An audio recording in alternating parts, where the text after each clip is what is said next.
All right, everyone, welcome back. Ready for another deep dive? Always ready. Today we're tackling a concept I'm sure you've all heard of, the Pareto Principle. The 80-20 rule, a classic. Exactly, that 80% of your results come from 20% of your effort. But we may be taking that a bit too literally sometimes.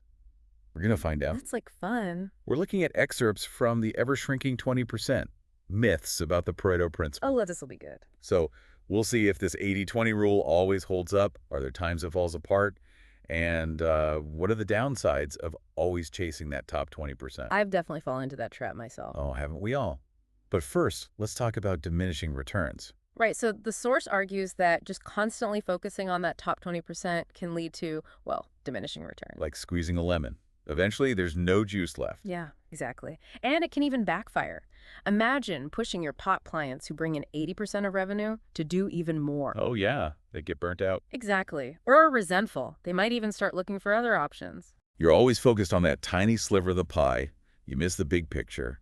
And maybe some new opportunities. And the source brings up this interesting point about soccer. Oh, yeah, the soccer analogy. I loved that. They say that most possession of the ball doesn't necessarily equal goals. That's true. It's about strategy and timing. But a team giving up 80% of possession just because of the 80-20 rule, well, that would be a disaster. They'd be playing defense the whole time. Exactly, and never building momentum or any kind of rhythm. So vulnerable, just waiting for the other team to score. It really highlights the importance of what might seem, on the surface, unproductive. Unproductive. What do you mean? Well, like in soccer, that 80% of possession the source talks about, it might not be scoring goals. True, but it's crucial for defense, stability, and preventing the other team from taking over. oh, I see. Like a safety net. It's not flashy, but it's essential. Exactly. Yeah. So how do we apply this defensive layer idea to our own lives?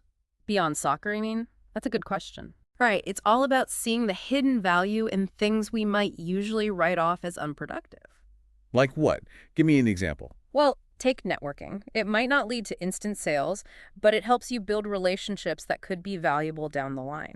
So that time spent, it's not unproductive after all. Exactly. Or taking a walk in nature. Might not seem work-related, but it can help clear your head, reduce stress. And who knows, maybe you'll have a breakthrough idea for a project while you're out there. Precisely. The source emphasizes that the 80-20 rule isn't a universal law, it's a tool. And like any tool, it depends how you use it. Exactly.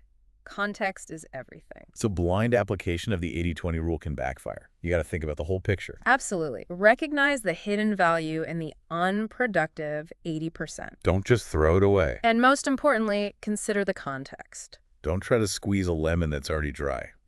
That's a good way to put it. Now, for you listening, how can you use this more nuanced understanding of the 80-20 rule? That's a good one.